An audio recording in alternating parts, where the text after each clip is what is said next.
Greetings, everybody. Welcome back. It is week 6 in English 107, and we are moving into a new unit. So let's take a look at what's happening this week. I will remind you, this is the week of the second to last workshop on Tuesday evening. Hope some of you can make it. We do have a workshop in week 6 and another one in week 7, but there is not a live workshop in week 8. So remember, in order to get into those workshops, all you have to do is click on the link that is in our course, and they take place on Tuesday evening at 7 p.m. Eastern. All right, so week 6 is all about literacy, and we're mostly talking about being uh, information literate and technology literate. Literacy, of course, traditionally just refers to the ability to read and write, and those, of course, are key, but reading and writing has taken on a whole new set of information when it comes, when it comes to the internet, knowing when we are finding reliable research and when we are not, evaluating sources that we might run into, um, talking about how technology has changed our perceptions of sources, and using information to support our opinions as we write for academic purposes. So those are the objectives for the week. As usual, you should begin in the readings and resources folder. And we have, as usual, some readings and some videos. So articles on soft skills, and soft skills are skills that are transferable to any job. So it doesn't matter if we are brand new in a field, like we're just graduating from college and we're entering a new workforce. We are still going to have some skills that we have used in other places and at other times. We call those soft skills or transferable skills. So you'll be learning about those this week. And in the academic writing book, we're going to be learning about annotated bibliographies and doing research proposals. And you are going to be writing about some sources this week. So we have video from, as you may know or may remember from me using it for Scribber, which is one of my favorites. There is a video on in-text citations, which we have not used yet. And there is another video on creating the references page. We have done some of those, but we're going to be getting more into that in the next week, especially in our final kind of larger essay that you guys are writing. I don't know why. I don't know why I'm so tired all of a sudden when I decided to turn the camera on. I have not yawned all day. Promise it's not you, it's me. We are also going to be looking at digital and media literacy, as well as information literacy in general. You're going to be learning about the CRAP test. A lot of people don't like that word, but it is a method of telling whether or not we are looking at a good, strong, reliable resource. And it does work. So check out that video. And then the last video is about using post-university's library, which is very important to get in the habit of doing. Up until now, we have had articles that were supplied for us. Some of them were from the library, but they were already supplied for us. But in general, when you're writing research work for school, you are going to be doing your own research, and you want to be finding sources not just through Google, but by utilizing actual published library sources. Now, the good news is you're using the exact same web browser that you do to Google to find these resources, but it is important to start utilizing the library and having the bulk of your resources as you write for school come from library materials. The good news is it very rarely means you have to actually go to a physical library these days. So those are your readings and resources for this week. And once you've done that, of course, you should engage with the interactive exercise. I know several people last week reported some problems with the Unit 5 interactive exercise. I did pass that along to the people who are in charge of running the Blackboard stuff. The good news is it doesn't affect your grade at all. So it doesn't, there's nothing that needs to be done on our end. But I do want to let them know that there was a problem with it. So I did pass that along, and hopefully they will get that updated. And then, of course, you will move into this week's assignment. So there's 2 assignments this week. We're back to just 2. We are talking about technology on our discussion board this week, and then we are creating an annotated bibliography. Now, the good news is that this is one of those assignments, kind of like the vision board, where the template has places for everything that you need. So I really, really, really, really, really recommend that you use the template so that you don't miss anything, but we'll go over it as well. So in the discussion board, as the videos in this week's readings and resources explain, we live in a world filled with media and technology. Back in 1983, which is so long ago now, uh, Daniel J. Borston stated the following in the New York Times. Technology is so much fun, but we can drown in our technology. The fog of information can drive out knowledge. What's interesting about that, of course, is that it's 40 plus years ago, but also back in 1983, I didn't even have a computer in my house. I certainly didn't have a phone that contained all the knowledge in the universe. There were no smartphones yet. There was an internet, but it was very, uh, not very many people had access to it um, as early as 1983. I know that some people did, but it was like you were typically like a computer programmer type if you had access to a physical computer in your household. Workplaces had more technology, and video games existed and things like that, which is where, of course, the fun might come in. But that can also get overwhelming. Consider the fact that now at any moment we are utilizing some form of technology. I mean, I literally do not go anywhere without my phone. And my phone has the internet and photos and videos and all that stuff. So it's an interesting 40-year development. So even back in 1983, when there wasn't that much technology to drown in, Daniel Burston was talking about drowning in technology. So you're going to respond to that quote. And if those ideas are still accurate in today's world, or maybe even more accurate, or accurate but in a different way, are there more fun things about technology, but also more dangerous things about technology? So you can run the gamut there. As usual, you want to write a good, solid paragraph. I would aim for 6 or more sentences in your own response to the prompt.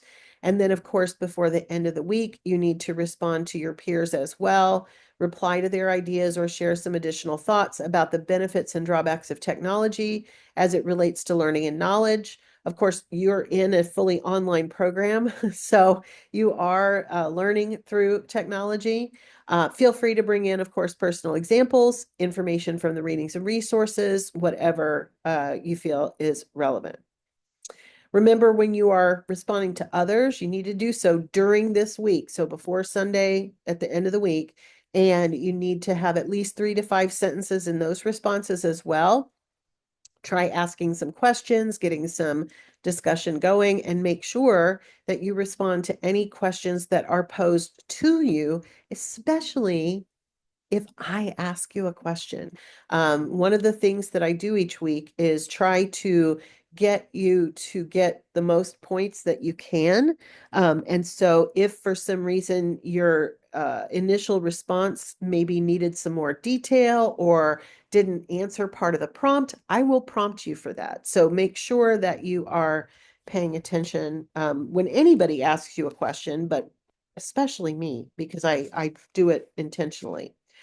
And then we have our writing assignment for this week. So no APA cover page this week. Your template is just going to be basically a table in which you fill in information. So it's going to look a little bit different, but we are going to be using APA formatting for creating the reference entries and all of that. So that is good practice. And that is something that's going to apply next week in the essay as well. So let's go over the assignment sheet first, and then we'll take a look at the template. Review the 3 articles about soft skills linked in this week's readings and resources. So again, you do not have to utilize the library to find resources this week. They are provided for you again, but you're going to use them in this assignment, and you're going to use all 3 of those soft skill articles. Using the template attached to the assignment, create an annotated bibliography for those 3 articles. Provide the title, a summary, and an APA reference citation for each article.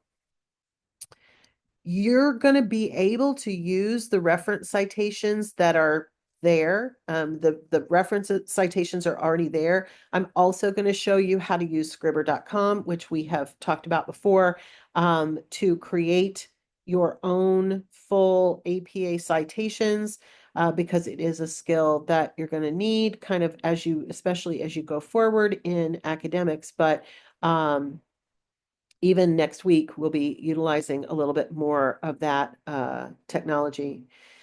So an annotated bibliography is essentially a bibliography, which is the list of sources that you would see if you were writing a paper on using it. So think of it as a works cited page. If you've used works cited pages in the past in English classes in high school, that may be more familiar to you. That term may be more familiar to you than references.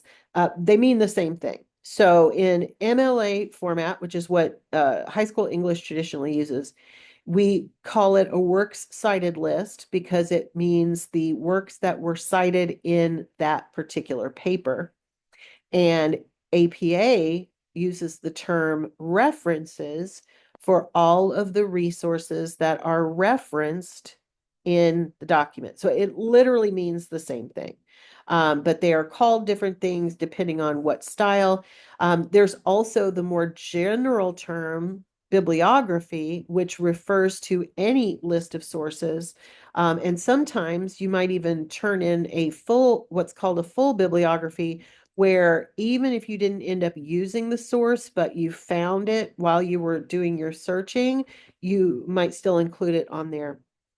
So knowing that terminology can be helpful because it can help you sort of navigate, what is it that you're really being asked for in an assignment? And of course, we have been learning about how important that is to not only do, what's asked of you, but to understand all the pieces and parts that are being asked for. So in our case, you're going to have a box for the title. You're going to have a box for the summary, in which you will write 3 to 5 sentence paragraph that explains the main idea and most important parts of the article. You will have a box for the APA reference citation for each of the articles. And by the way, the reference citation does also include the title. So the title is going to appear in 2 places. And I know that kind of throws people off sometimes, but just again, this is why the template's helpful. You want to fill all the pieces in. And then there will also be a little spot that you can assert yes or no for the article's crap, for lack of a better term. You're going to go through the crap test, and you're going to say yes or no that this article would be considered reliable based on the currency, reliability, authority, and purpose test. Okay. So you're going to submit it as a Word document, or you can save it as a PDF. It is in Word format already. So if you use the template, you don't have to change anything. You just fill in the blanks. You will include the title and the reference for each article. You do not have to have a title page for this. You're going to write those 3 short paragraphs, 3 to 5 sentences in length for each of one for each of the articles. And as usual, of course, the rubric breaks down how your grades are figured. Did you include the titles? Did you include the citations? That is a huge number of points, 17 times 2. So you have to do those 2 things. If you don't, that you're going to miss out on a lot of points and needlessly. Article 1's summary, 2 summary, and 3 summary are also worth 17 points each. The CRAP test for all 3 articles will earn you 5 points. And then of course, APA, grammar, all that stuff is 10 points. So as usual, that is not as big as the content, but it is, of course, a important feature. So you do want to make sure that, you're carefully proofreading and polishing your work, even when it is not an essay, and you're filling in kind of some blanks on a form. Okay, so that is the assignment guide. Let's get a look at the template. And I'm going to have to do some reshuffling on my sharing here. So hold on 1 second.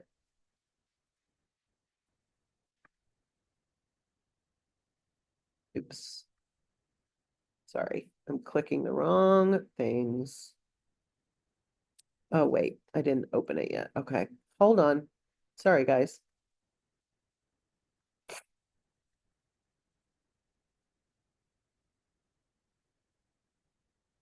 Okay, now let me share the document. This is what the template will look like when you open it from the unit. And you'll notice it does look much different than what we're used to because it is not an essay. It doesn't have a cover page. It is literally a table. So there's 3 spots for each article. There's the title and the reliability test. That's in one box. The reference copied from the readings and resources, which is a second box. And then the annotation, which is where you will write your 3 paragraphs or 3 sentences. And then you'll do the same thing for the second article and the same thing from the third. This will probably end up being much longer than it is right now. These boxes will expand if you need extra room. So let me point out where you're going to have information. So we are going to have the complete, and I'm going to put this in a different color just so it shows up. You do not have to do that. Everything can be black, but this is where the article title goes. And then here, let me copy this. So is where we would put yes or no. I'm going to assume it's yes, but you're going to run through the CRAP test yourself. And then this is where the full APA citation will go. Oops. And again, I'm going to put it in blue. The citation is going to be more complete. Now, I am not going to save any of the citations and put them in here for you as I normally do. I will put a blank copy of this template in the announcement, but I'm not doing the work for you. So you're going to need to do that yourself. But we'll look at how to find those references in just a second. And then here is where you would write out your 3 to 5 sentences. Now, I don't know, there's something with this table that makes it only use half of this whatever, and it's fine. It's not a big deal. There is it's the way the table's set up. Just don't worry about it. You don't need to worry about anything being over here. Include your entire 3 to 5 sentences, and you'll do the same thing for the next 2 as well. All right, so let's look back at the class at where to find the articles to use. Under readings and resources, of course, they are the first 3 articles. So under readings and resources, this one is a lack of soft skills keeping you from opportunity from the Black EOE Journal from 2021. You'll notice that this is a link, but this whole thing is the APA citation. So if I copy that And I go back up to my box here. I'm going to show you a trick because one of the things that you want is you want to keep any italics and things of that nature. So when instead of just pasting it in, I'm going to do what's called match formatting. And you'll notice that it kept, oops, it also then is a link. So it kept the italics. I don't need it to be a bulleted list. I also don't really need this to be a link. So I could take that off if I wanted to. But I also want to show you that if you open this resource, which we will because you have to read it, we're going to open it. It's going to ask you to sign in.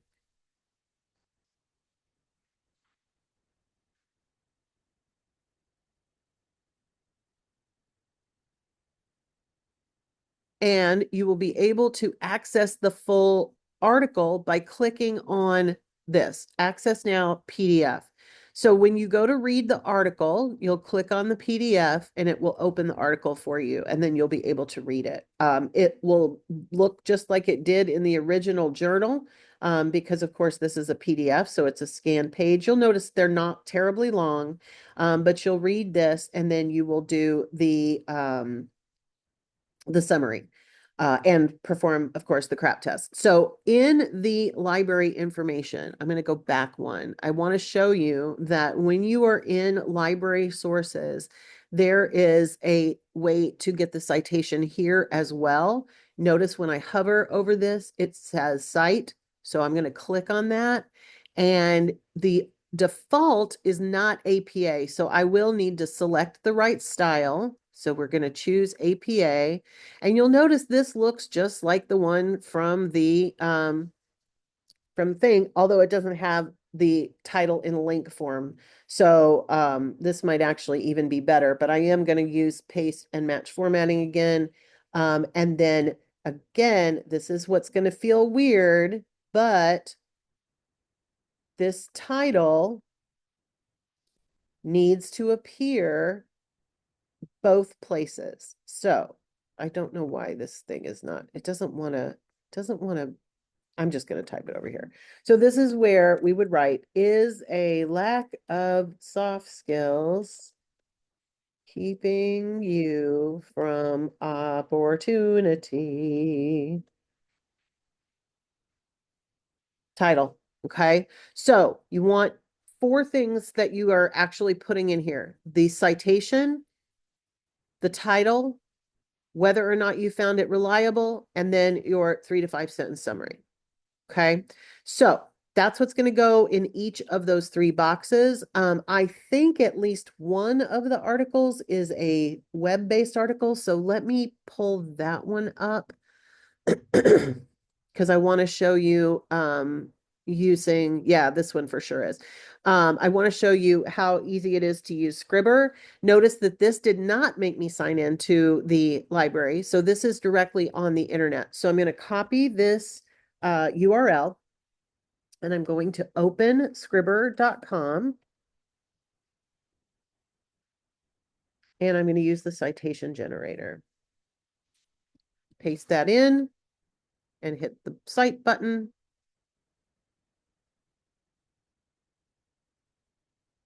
And here is my citation. So I'm going to copy this and I'm going to put this, let's put it in the next one. It would actually go in the 3rd one, but let's put it here just so you can see it. Match formatting.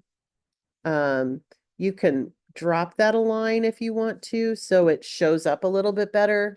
But I would leave the placeholders there too. Like you don't need to get rid of where it says APA reference. But this will be your citation for that. And your title would be in italics, soft skills, the competitive edge. Okay, so you want to fill that in for all of them. That's how you would get a citation if you're finding something off of the internet. And if we look at the thing that's here, it does look a little bit different. If you use this nothing bad's going to happen to you. You can use that. But when I'm getting something off the internet, I like to get the full APA citation. So either one will work. Um, but there you go. That's what you're doing this week. If you have any questions or problems, let me know. Otherwise, I will be chatting with you via your feedback on this week's assignments. So last week's assignments, I should say. So take care, everybody. Have a great week, and I will see you hopefully tomorrow night in the workshop.